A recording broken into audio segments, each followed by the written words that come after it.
Rosa, e nesse vídeo a gente vai falar um pouquinho sobre leitura literária, mediação literária e clubes de leitura. Essa videoapresentação ela é intitulada como Travessia de Nós Mesmos, a leitura e a mediação literária como uma forma de reencontro.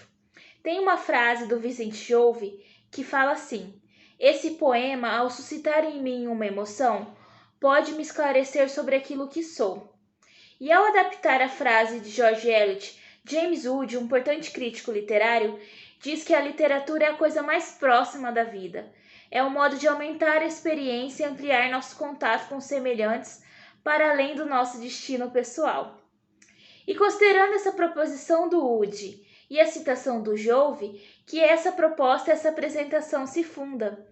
Ela tem o propósito de demonstrar a importância da leitura literária, não só no seu caráter educativo ou intelectivo, mas para suscitar ao leitor no seu aspecto emotivo, analítico, fazendo com que desperte seja uma emoção mais superficial, mais aparente, seja para demonstrar algo mais profundo ou o estranho familiar proposto por Freud. Então, a gente ao ler uma determinada obra, um livro, ocorre uma movimentação, seja de reverberação de outras obras, de outras leituras e de outras interpretações. Nesse sentido, ao comentar isso em um grupo com algumas outras pessoas, essa movimentação é ampliada. Por quê? Porque se aumenta vozes, olhares e experiências, né? Então o Jove ele discorre justamente sobre isso, que essa emoção gerada pela leitura da obra, seja a intenção ou não do autor, tem, porém, um seu próprio valor, né? A gente vai pegar a emoção desprendida pelo autor e a nossa emoção e vai criar um outro valor. E esse valor nos esclarece uma relação afetiva particular que nós, leitores, mantemos como uma ideia, um pensamento e um objeto no mundo. Assim, a obra literária é sempre um fato de sentido, e é exatamente nisso que reside a sua força. O texto, o livro, ele já exprime um conteúdo original, e ele se associa de modo muito particular com as nossas representações, sejam elas coletivas ou sejam elas individuais. E elas associam com a nossa forma de pensar o mundo, nossa forma de agir no mundo. E um livro, ao nos envolver, seja no mundo real ou que simule essa realidade, ele nos leva, portanto, a reavaliar o mundo onde vivemos, né? Pois ler um livro, a gente acaba com um tipo de silêncio. Não podemos não dizer nada. Ao ler, a gente já está dizendo alguma coisa. A gente não está se calando. Então, o valor de um texto, portanto, deve ser buscado naquilo que ele exprime, naquilo que a gente sente, naquilo que ele revela de nós mesmos. E aí tem essa vantagem, né? Que a informação transmitida pela literatura, ela tem uma força muito maior. Ela tem um impacto que o discurso racional, que o discurso mais educativo não tem, porque ela é sentida antes de ser entendida. Então, o que acontece na mediação, num clube de leitura, é que o leitor ele tem essa capacidade de aprender um certo número de informações vinculadas pelo texto, e o comentador, uma outra pessoa, vai construir outros saberes a partir dessas informações. O mediador ou a mediadora vai transformar esses saberes em conhecimentos. Ele vai mediar essas sensações, essas emoções e vai realocar, né? E vai dizer o que vocês sentiram, o que vocês depreenderam daquela passagem e tudo mais. Então, esse saber, ele vai se tornar também conhecimento, mas principalmente sentimento. Então, é nesse aspecto que tem a liberdade da literatura. É ali que ela se funda como um valor libertário, uma arte libertária, pois ela vai exprimir conteúdos diversos, essências diversas, problemas diversos que vão ser coerentes ou contraditórios, mas que vão despertar conhecimentos que vão perdurar, que podem ser do passado ou pode ser adquiridos ali naquele momento, né? Então, independente, em cada época e diferentes textos, tem essa capacidade de nos explorar e ampliar as nossas sensações, os nossos saberes. O poeta, o Otávio Paz, ele fala que somos constituídos de nossa própria maneira de ser. E essa maneira de ser se chama imaginação. Pois o homem é um ser que imagina. E ele imagina até a sua própria razão. Então, imaginar é uma forma de ser. Em essência, imaginar para o Paz é ir além de si mesmo, é projetar-se, é transcender-se, é fazer justamente essa travessia da gente mesmo, é de transcender quem a gente é através da nossa imaginação e do nosso sentimento. Num outro livro, chamado A Arte de Ler, o Émile Faguet, ele diz que um livro ou outras histórias, eles têm a capacidade de aumentar a nossa personalidade, seja no sentido ou na nossa vida, né? A gente faz um empréstimo. Quando a gente lê uma história, a gente empresta novas oportunidades, novas histórias, novos sentidos, novas vivências, novos eus. Então, esse eu, que sou eu, criado a partir de um eu que sou outro, possibilita e agrega outras coisas que fazem avançar a nossa alma, né? Então, é nesse aspecto que o grupo em si, ele tem esse poder. Cabe aí também a alteridade, porque a gente vai realocar esses saberes, ouvir novas vozes, mas é uma revolução muito particular que acontece quando o sujeito, o leitor, ouve todas essas histórias, agrega aqueles novos saberes e tira de dentro de si esse outro sentimento, né? Que é essa junção de todas essas coisas. E para exemplificar na prática isso, eu vou tecer alguns comentários sobre 5 leituras que a gente realizou no Clube Leia Mulheres, aqui de Campo Grande, Mato Grosso do Sul. E eu vou começar primeiro com o Júbilo, Memória e Noviciado da Paixão, da Hilda Hilst.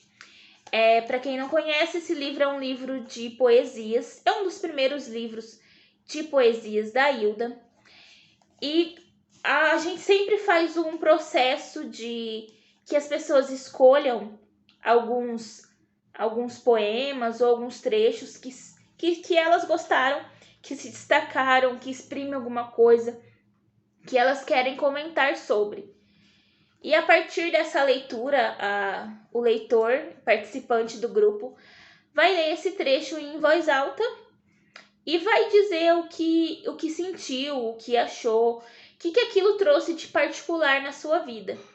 E é muito interessante perceber que nesse livro a autora, o Eu Lírico, ele tem um percurso de amadurecimento. Isso é perceptível nas poesias, né? Quando você olha do início para o final. E aconteceu essa identificação com algumas pessoas no grupo. Então, alguns, eu gostei mais disso pelo meu caráter mais romântico. Eu gostei mais de outros porque eu tenho um caráter mais rebelde. Isso me mostrou que eu gosto dessa questão mais erótica, eu gosto dessa questão mais rebelde dessa poesia. E ao ler e a ouvir esses outros sentimentos,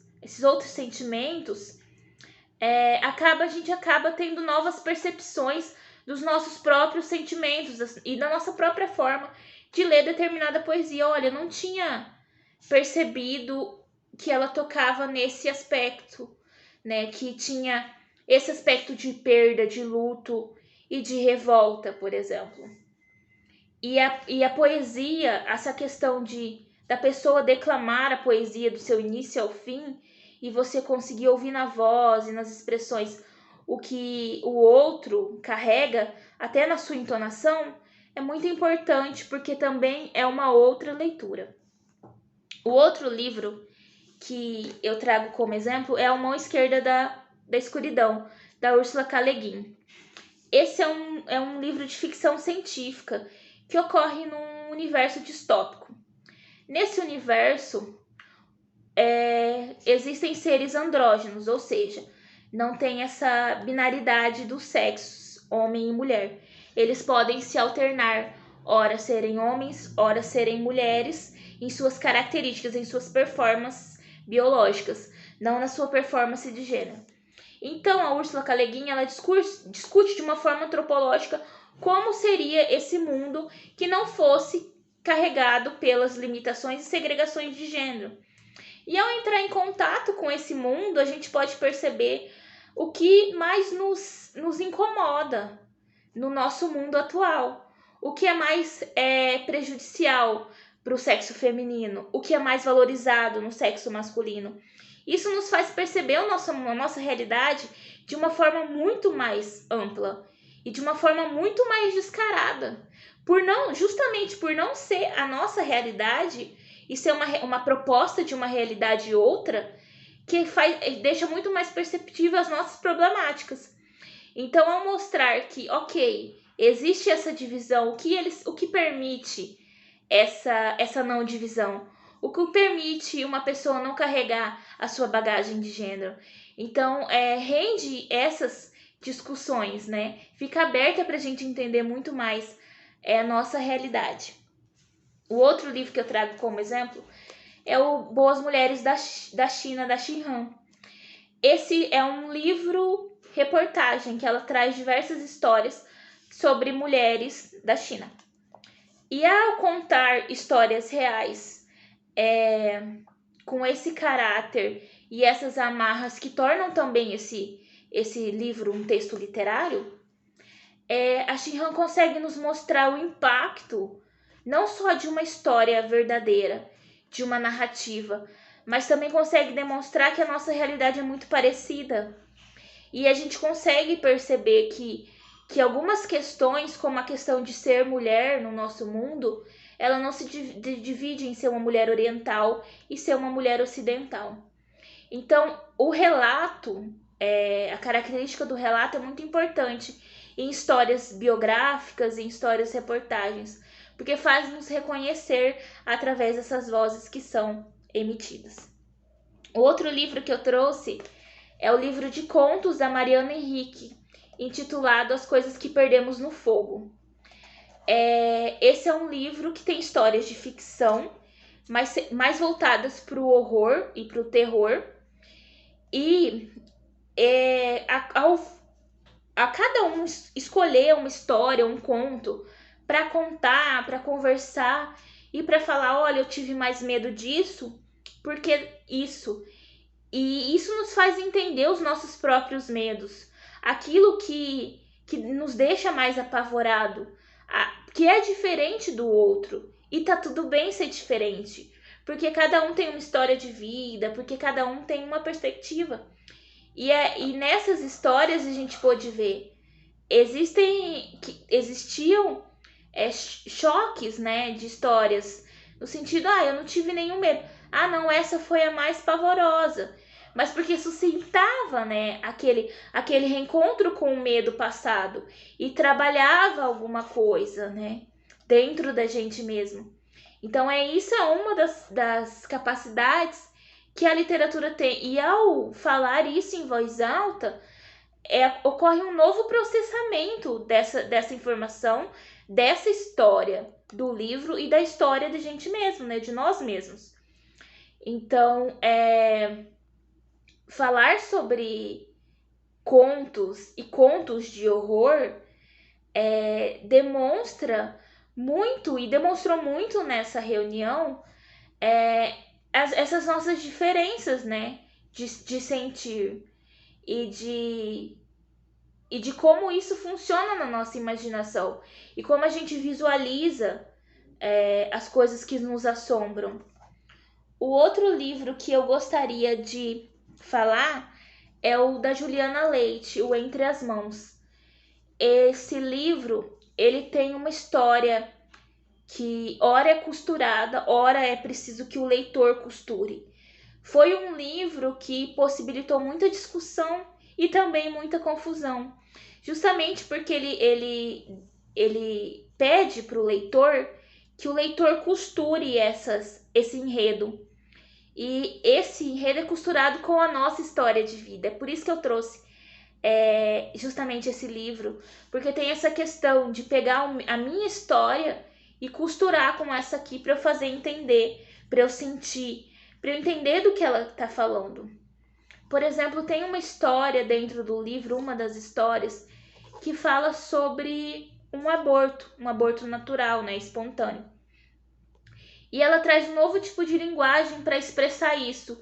Ela fala da linha vermelha, porque o livro traz esse aspecto de costura, de linhas e etc. E ela traz essa linha vermelha e tudo mais. Nem todas as participantes do grupo conseguiram perceber essa nuance, que é muito particular, não só do universo feminino, mas daquela sensação de perda, de instinto maternal ou de não instinto maternal. Então, só aquilo quando a gente tem coisas que a gente só consegue depreender da leitura através da nossa sensação, do nosso sentimento. E aí, ao entender e ao compartilhar essa sensação e mostrar isso para um grupo, o outro acaba percebendo e entendendo de uma outra forma, né? A limitação, a problemática e discutindo outras questões que talvez eu não tinha depreendido na primeira leitura, mas a partir do momento que o outro me disse, eu tenho essa capacidade de ler de novo e de associar esse sentido e de despertar uma coisa nova em mim que talvez eu não tinha sentido, mas que tá lá. Então, ao trazer isso e demonstrar essas possibilidades que as outras pessoas, o mediador e o próprio leitor têm de usufruir, né, do livro, da leitura literária, como uma forma de se encontrar, como uma forma de analisar aquilo que valoriza, aquilo que tem medo e de fazer essa apropriação sentimental do livro, da obra literária. E a partir do momento que a gente compartilha, isso nos torna mais forte. Não só a leitura, né? Mas essa sensação, o ler, essa liberdade e esse fortalecimento que a leitura permite. E o grupo, a leitura em grupo, o clube de leitura, possibilita uma vinculação entre as pessoas e o livro. E isso é muito importante. Eu gostaria de finalizar com uma frase da Michelle Petit, que ela diz que os livros são hospitaleiros, os livros são casas, e nos permitem suportar os exílios que cada vida é feita, pensá-los, construir os nossos lares interiores, inventar um fio condutor para as nossas histórias, reescrevê-las dia após dia. E algumas vezes eles nos fazem atravessar oceanos, dão-nos o desejo e a força de descobrir novas paisagens, novos rostos nunca vistos, terras onde nunca fui. Outros encontros serão talvez possíveis.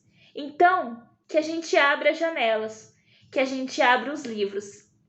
A literatura, ela não é só uma experiência separada da vida. A literatura, a poesia e a arte estão também na vida. É preciso prestar atenção. E é isso. Muito obrigada. Participe de um clube de leitura. Leiam. E é isso. Tchau, tchau.